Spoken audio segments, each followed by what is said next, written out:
Assalamualaikum dan selamat sejahtera. Hari ini saya Awang Kamarul dan Jason Adrian akan membentangkan sejarah bab 5 iaitu pembentukan Malaysia. Intipati pembelajaran iaitu yang pertama, konsep gagasan Malaysia.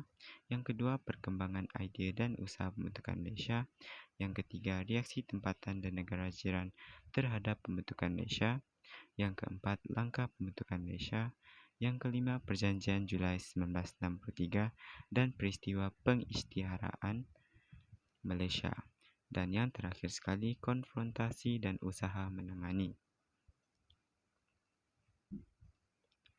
5.1 Konsep Gagasan Malaysia. Kemerdekaan Persekutuan Tanah Melayu kemudiannya disusuli oleh pembentukan Malaysia melahirkan negara ini sebagai sebuah negara yang berdaulat. Pembentukan Malaysia memperlihatkan kerjasama tokoh dari Persekutuan Tanah Melayu, Sarawak, Sabah dan Singapura dalam rundingan dengan kerajaan British. Kesepakatan antara semua pihak ini menzahirkan pembentukan Malaysia dan kemudiannya terbentuklah Perlembagaan Persekutuan Malaysia 1963. Idea gagasan Malaysia. Idea gagasan Malaysia ialah konsep yang menggabungkan beberapa bekas tanah jajahan British di Asia Tenggara. Bagi pihak pegawai British pula, mereka mengemukakan idea penyatuan wilayah penguasaan British di Asia Tenggara dalam satu sistem pentadbiran dan ekonomi. Langkah ini bertujuan untuk memudahkan pentadbiran pihak British. Idea gagasan Malaysia yang dicadangkan oleh Tunku Abdul Rahman Putra Al-Haj pula ialah penggabungan Persekutuan Tanah Melayu dengan Sarawak, Sabah, Singapura dan Brunei untuk mereka merdeka dalam satu sistem kerajaan persekutuan. Antara idea lain yang pernah dilahirkan termasuklah Melayu Raya oleh Gerakan Nasionalis sebelum Perang Dunia Kedua yang mahu mendapatkan kemerdekaan wilayah alam Melayu daripada kuasa penjajah British, Belanda dan Amerika Syarikat. Walau bagaimanapun, idea ini tidak berjaya dilaksanakan. 5.2 Perkembangan idea dan usaha pembentukan Malaysia. Idea pembentukan Malaysia dikemukakan pada akhir abad ke-19 yang melibatkan pihak British dan penduduk tempatan. Idea ini terbagi kepada dua iaitu idea pegawai British dan juga idea tempatan. Idea penduduk tempatan. Pada tahun 1887, cadangan terawal dikemukakan oleh Lord Brassey, pengarah syarikat berpiagam Borneo Utara di Dewan Parlimen Britain pada tahun 1887. Beliau mencadangkan penggabungan Sarawak, Sabah, Negeri Melayu dan NNS, Negeri-Negeri Selat supaya menjadi tanah jajahan yang besar. Cadangan ini dikemukakan kerana pegawai British melihat potensi ekonomi melalui penggabungan wilayah ini. Pada tahun 1951 pula, Sir Malcolm Macdonald mencadangkan gabungan tanah jajahan British di Asia Tenggara bagi membentuk satu entiti politik dan ekonomi. Ini bertujuan untuk menyesuaikan dengan rancangan dekolonisasi. Pada 1962 pula, Sir Gerard Templer meminta penggabungan wilayah ini disegerakan bagi tujuan keselamatan. Dan seterusnya, pada tahun 1960, Sir Geoffroy Tory pula mencadangkan penyatuan Singapura dan Tanah Melayu atas kepentingan ekonomi. Idea daripada penduduk tempatan pula.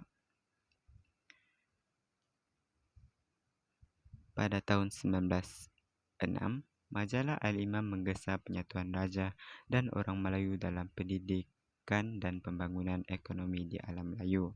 Pada tahun 1938, nasionalis Tanah Melayu memperjuang konsep Melayu Raya, antaranya ialah Ibrahim Haji Yaakob, Harun Aminur Rashid, Ahmad Bostaman, Ishaq Haji Muhammad atau Pak Sako, Dr. Burhanuddin Al-Helmi sejak sebelum Perang Dunia Kedua. Idea mereka untuk menggabungkan Tanah Melayu dengan Indonesia. Idea ini tidak berhasil apabila Presiden Soekarno mengisytiharkan kemerdekaan Indonesia pada tahun 1945 tanpa melibatkan Tanah Melayu. pada tahun 1955, Tunku Abdul Rahman Putra Al-Haj dalam ucapan di Persidangan Agung UMNO pada bulan Oktober 1955 mencadangkan Singapura, Sarawak, Sabah dan Brunei menyertai Persekutuan Tanah Melayu. Dan seterusnya pada 1958, Datuk Mustafa Datuk Harun, pemimpin Sabah dalam satu pertemuan dengan Tunku Abdul Rahman Putra Al-Haj di Kuala Lumpur pada tahun 1958 menyatakan minat untuk membawa Sabah bergabung dengan Persekutuan Tanah Melayu. Dan akhir sekali, 1960, Tunku Abdul Rahman Putra Al-Haj memaklumi Lord Perth pada 10 Jun 1960 bahawa beliau berminat untuk bergabung dengan Sarawak, Sabah, Brunei dan Singapura. Ini adalah gambar bagi tokoh-tokoh yang menyumbang idea kepada dan usaha kepada pembentukan Malaysia. Yang pertama sekali, Sir Malcolm McDonald, Sir Geoffroy Tory, Dr. Burhanuddin Al-Helmi, Tunku Abdul Rahman Putra Al-Haj, Datuk Mustafa Datuk Harun. Yang seterusnya, rational idea pembentukan Malaysia. Yang pertama sekali, keselamatan. Ancaman komunis di Singapura menggugat keselamatan Persekutuan Tanah Melayu. Tunku Abdul Rahman Putra Al-Haj menganggap Singapura akan menjadi pusat kegiatan komunis. Oleh itu, langkah penyatuan dengan Singapura ini dapat memberikan kuasa kepada kerajaan persekutuan dalam bidang keselamatan dan pertahanan bagi membendung ancaman komunis di Singapura. Perkembangan di Sarawak pula, terdapat ancaman komunis melalui gerakan CCO iaitu Clandestine Communist Organisation. Dengan penyertaan Sarawak, kerajaan British berharap dapat membendung ancaman komunis ini. Dan seterusnya, keseimbangan komposisi penduduk. Kebimbangan Tunku Abdul Rahman Putra Al-Haj dan UMNO terhadap keputusan mewujudkan ketidakseimbangan komposisi penduduk antara orang Melayu dan Cina. Perkara ini dibimbangi oleh Tunku Abdul Rahman Putra Al-Haj dan pemimpin UMNO. Penggabungan Sarawak, Sabah dan Brunei akan menyeimbangkan komposisi antara kaum. Dan seterusnya, mempercepatkan kemerdekaan. Gagasan British adalah untuk merealisasikan rancangan dekolonisasi serta mempercepatkan kemerdekaan Sarawak dan Sabah. Dan akhir sekali, pembangunan wilayah. Gabungan Tanah Melayu, Sarawak, Sabah, Singapura, Brunei membentuk sebuah negara. Tujuannya adalah untuk dapat bersatu dalam usaha mempercepatkan pembangunan. Pembentukan Malaysia boleh meningkatkan taraf hidup peribumi dalam pelbagai aspek seperti infrastruktur, sosial dan ekonomi yang lebih seimbang. 5.3.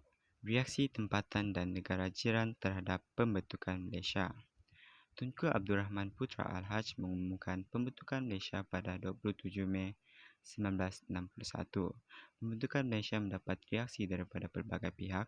Terdapat pihak yang menerima baik cadangan pembentukan dan ada juga pihak yang menentang. Reaksi tempatan terdiri daripada penduduk dan pemimpin Persekutuan Tanah Melayu, Sarawak, Sabah, Singapura dan Brunei. Reaksi negara jiran pula terdiri daripada Indonesia, Filipina dan Thailand. Reaksi tempatan, pembentukan Malaysia mendapat reaksi daripada pemimpin dan penduduk di Persekutuan Tanah Melayu, Sarawak, Sabah, Singapura dan Brunei. Persekutuan Tanah Melayu pula disambut baik daripada parti politik. Parti politik juga setuju dan menerima cadangan walaupun berbeza pendapat dalam melaksanakannya. Seterusnya di Sarawak. Di Sarawak pula terdapat pelbagai reaksi dari pemimpin dan penduduk terhadap rancangan pembentukan Malaysia ini. Ada yang menyokong, ada yang menentang pada awal dan ada yang menentang kemudian menyokong. Yang pertama sekali menyokong. Berjasa yang dipimpin oleh Datuk Patinggi Abdul Rahman Yaakob dan Datuk Tuanku Haji Bujang Tuanku Othman yang menyokong pembentukan Malaysia. Sementara itu, PANAS yang dipimpin oleh Datuk Bandar Abang Haji Mustafa, Pesaka Pimpinan Temenggu juga Anak Pariang dan SCA turut menyokong Malaysia. yang menentang pada awal iaitu SUPP yang dipimpin oleh Ong Ki Hui dan SNAP yang diketuai oleh Stephen Kalong Ning Kan menentang cadangan pembentukan Malaysia, dan akhir sekali menentang kemudian menyokong. Pada peringkat awal, SNAP turut menentang rancangan pembentukan Malaysia. Walau bagaimanapun, SNAP kemudian menyokong berdasarkan cadangan Jawatan Kuasa Setia Kawan Malaysia JSKM. Di Sabah pula, reaksi awal mereka ialah curiga dan bimbang serta berpendapat bahawa tiada keperluan untuk bergabung. Ada yang menyokong iaitu UNCO, USNO, PASOK, Momogun dan juga SCA. Mereka menyokong idea pembentukan Malaysia sejak awal lagi. Dan kepada yang menentang, cadangan pembentukan Malaysia mengejutkan pemimpin dan penduduk di Sabah. Mereka melahirkan keinginan untuk mendapatkan kemerdekaan secara berasingan atau membentuk sebuah kesatuan negeri Borneo yang merdeka. Dan seterusnya di Singapura, pemimpin dan penduduk Singapura turut memberi reaksi terhadap pembentukan Malaysia yang menyokong People Action Party PAP yang dipimpin oleh Lee Kuan Yew menyambut baik rancangan ini. Bagi golongan pedagang dan juga pengusaha industri pula, mereka menyokong pembentukan Malaysia kerana membuka peluang pasaran yang lebih besar kepada industri mereka. Parti lain seperti Parti Buruh Singapura pada hakikatnya bersetuju tetapi menganggap gabungan ini sebagai suatu usaha yang sukar untuk dilaksanakan. Bagi yang menentang, Parti Rakyat Singapura menentang gagasan Malaysia. Barisan Sosialis juga menentang penggabungan kerana menganggap pembentukan Malaysia sebagai jajahan baru. Mereka mencadangkan agar pandangan rakyat diperoleh sebelum Singapura menyertai Malaysia. Dan seterusnya Brunei. Yang menyokong ialah Sultan Brunei iaitu Sultan Omar Ali Saifuddin mengalu-alukan cadangan pembentukan Malaysia, dan juga rakyat Brunei juga pada peringkat awalnya berminat untuk menyertai golongan ini. Namun begitu, mereka ingin mencapaikan kemerdekaan terlebih dahulu. Bagi yang menentang pula, Parti Rakyat Brunei pimpinan AM Azhari, mereka menentang kerana lebih minat untuk bergabung dengan Sarawak, Sabah dan Kalimantan Utara dalam satu kesatuan. Seterusnya, reaksi daripada negara jiran. Indonesia. Pada peringkat awal rancangan pembentukan Malaysia, kerajaan Indonesia tidak menentang. Dr. Muhammad Hatta iaitu Naib Presiden Indonesia Dr. Subandrio, Menteri Luar Indonesia mengalu-alukan idea pembentukan Malaysia. Dan seterusnya Filipina. Filipina mempunyai reaksi yang sedikit berbeza, iaitu Presiden Diaz Dado Pangan Macapagal daripada Filipina menentang pembentukan Malaysia kerana ingin menuntut wilayah Sabah. Walau bagaimanapun, bagi Kerajaan Persekutuan Tanah Melayu, tuntutan ini adalah di bawah urusan Kerajaan British. Dan akhir sekali, reaksi daripada Thailand. Kerajaan Thailand memberikan reaksi positif dan menerima idea pembentukan Malaysia. Pembentukan Malaysia dianggap memperkuat usaha ke arah keamanan di rantau Asia Tenggara. 5.4 Langkah pembentukan Malaysia. Usul pembentukan Malaysia dibentangkan di Dewan Rakyat pada 16 Oktober 1961 dan mendapat sokongan majoriti ahli Dewan. Sokongan ini membolehkan Kerajaan Persekutuan Tanah Melayu menggerakkan usaha membentuk Malaysia. Berbagai cara dilakukan untuk merealisasikan pembentukan Malaysia, antaranya termasuklah mengadakan lawatan ke negeri yang terlibat seperti penubuhan Jawatan Kuasa Setiakawan Malaysia JSKM, referendum Singapura, rundingan London, Suruhanjaya Kobolt dan Jawatan Kuasa Antara Kerajaan JAK. Siri lawatan, Pada Julai 1961, Tunku Abdul Rahman Putra Al-Haj mengadakan lawatan ke Sarawak dan Brunei.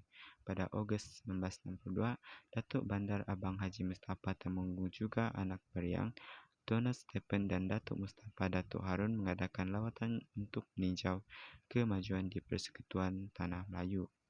Pada November 1962, lawatan Tunku Abdul Rahman Putra Al-Haj ke Sarawak dan Sabah, dan seterusnya lawatan rombongan Dr. Burhanuddin dan Ghaffar Baba ke Sarawak dan Sabah.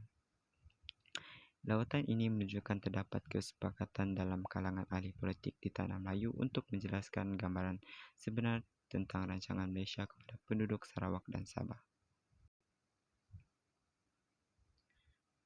Seterusnya, Jawatan Setia Kawan Malaysia JSKM. JSKM ditubuhkan ketika persidangan ahli Parlimen Commonwealth di Singapura pada 23 Julai 1961. Ahli-ahli Parlimen Commonwealth di Singapura. Tujuan JSKM ini ditubuhkan adalah untuk meyakinkan penduduk Sarawak dan Sabah tentang pembentukan Malaysia. Yang kedua, menyediakan ruang perbincangan bagi mendapatkan kata sepakat terhadap pembentukan Malaysia. Yang ketiga, mengumpulkan pandangan tentang pembentukan Malaysia. Yang keempat, menyebarkan maklumat berkaitan Malaysia. Dan tambahan, mereka juga memupuk aktiviti penghebaan dan mempercepat pembentukan Malaysia. Aktiviti penghebaan seperti mendedahkan perkembangan kemajuan dalam bidang pentadbiran serta projek pembangunan di Persekutuan Tanah Melayu. Jawatan kuasa ini terdiri daripada wakil pemimpin dari Persekutuan Tanah Melayu, Singapura, Sarawak dan Sabah. Donald Stephen dilantik menjadi pengerusi JSKM.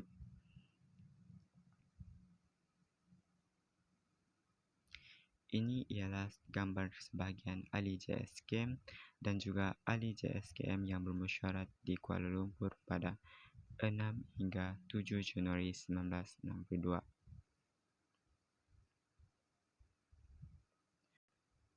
Seterusnya, referendum Singapura. Pada Ogos 1962 hingga September 1962, rundingan antara Kerajaan Persekutuan Tanah Melayu dengan Singapura menghasilkan persetujuan penyertaan Singapura ke dalam Malaysia. Referendum yang pertama penghutang suara ini diadakan pada awal September 1962 menyatakan bentuk pilihan Singapura menyertai Malaysia. Keputusan referendum tersebut ialah rakyat Singapura bersetuju bergabung seperti syarat yang ditetapkan. Keputusan ini membolehkan Singapura menyertai Malaysia. Seterusnya, Suruhanjaya Cobalt. Pada Januari 1962, Suruhanjaya Cobalt dibentuk. Lord Cobalt menjadi pengerusi ahli Sir Anthony Abel, Sir David Waterstone, Muhammad Ghazali Shafi dan Wang Pauni. Tujuan ini adalah untuk menyatakan 2/3 penduduk menyokong pembentukan Malaysia. Mereka juga mengesyorkan agar Perlembagaan Persekutuan Tanah Melayu 1957 dijadikan asas Perlembagaan Persekutuan baharu. Dan seterusnya, rundingan London. Pada bulan November 1961, rundingan berhubung dengan pembentukan Malaysia diadakan di London antara Kerajaan Persekutuan Tanah Melayu dengan British. Kedua-dua kerajaan bersetuju agar ditubuhkan sebuah Suruhanjaya bagi meninjau reaksi penduduk di Sarawak dan Sabah.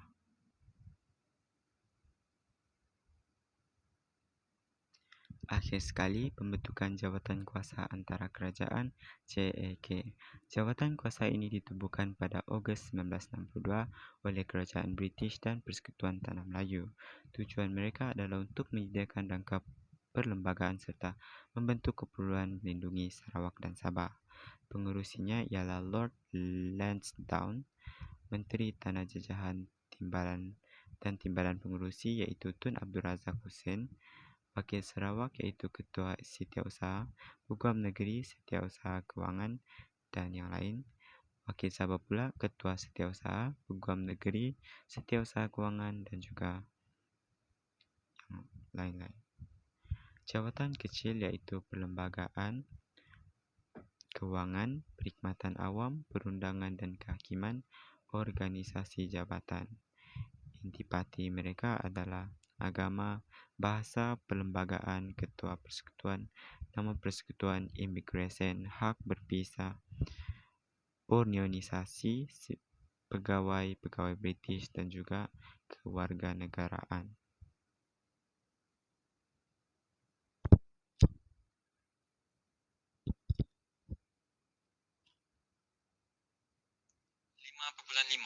Perjanjian Julai 1963 dan peristiwa pengisytiharan Malaysia. Perjanjian Julai 1963 merupakan sebuah dokumen yang ditandangi oleh pihak British, Tanah Melayu, Sabah, Sarawak dan Singapura pada 9 Julai 1963 yang bertujuan mengiktiraf hak sama kepada semua negeri di Malaysia. Intipati Perjanjian Malaysia. 1. Tarikh pembentukan Malaysia ialah 31 Ogos 1963. Yang kedua, Sabah, Sarawak dan Singapura menjadi ahli. Yang ketiga, British mengiktiraf kedaulatan Sabah, Sarawak dan Singapura. Yang keempat, memberi kelebihan kepada Sarawak dan Sabah menumbuhkan kabinet negeri. Yang kelima, peruntukan tempoh peralihan seperti bidang pendidikan kepada Sarawak dan Sabah. Keenam, Singapura mendapat 15 kursi parlimen, Sarawak 24 kursi dan Sabah 16 kursi. Ketujuh, penduduk Bumiputera Sabah dan Sarawak mendapat pengiktirafan sama seperti Tanah Melayu dalam Perlembagaan Persekutuan.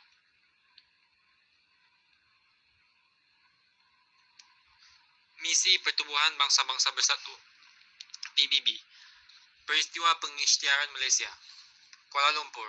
Yang di-Pertuan Agong membacakan pengisytiharan Malaysia di Stadium Merdeka yang disaksikan Tunku Abdul Rahman Putra Al-Haj. Sabah.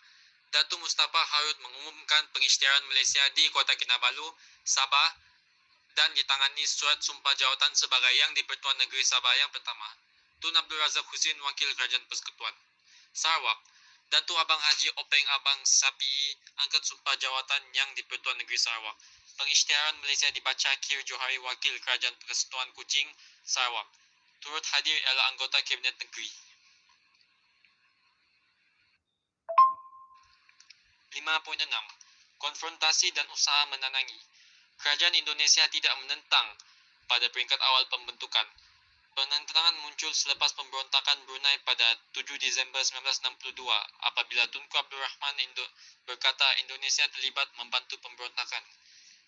Tindakan ketenteraan terawal berlaku apabila pendaratan tentera dan separuh tentera Indonesia di Tebedu, Sarawak pada 12 April 1963.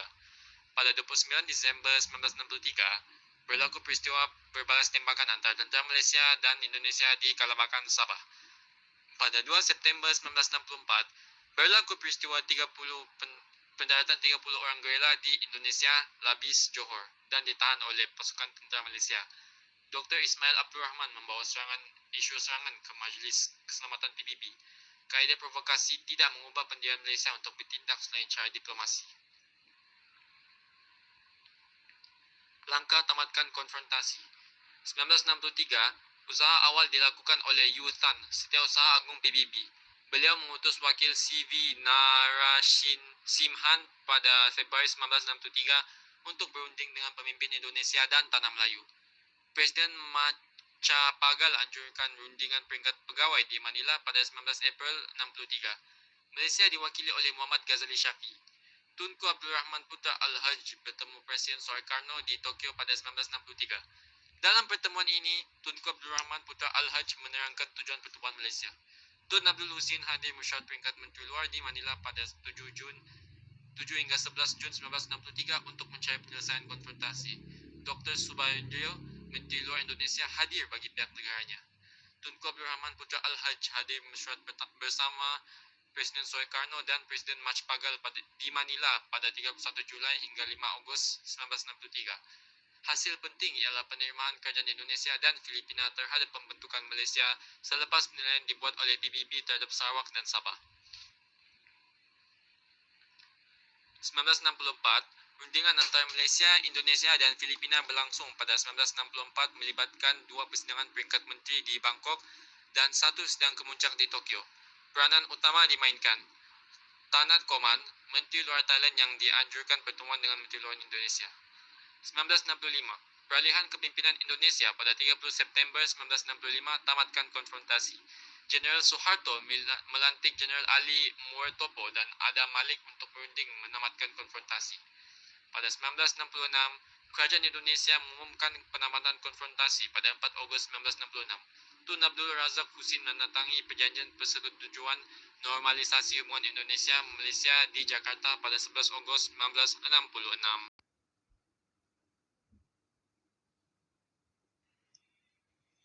Pembentukan Malaysia merupakan usaha menggabungkan Persekutuan Tanah Melayu, Sarawak, Sabah dan Singapura dalam Persekutuan Malaysia.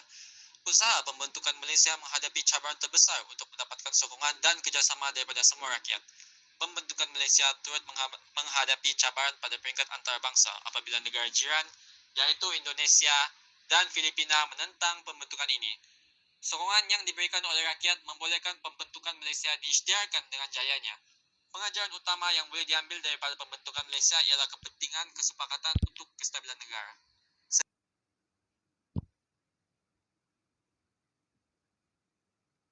Sekian, terima kasih.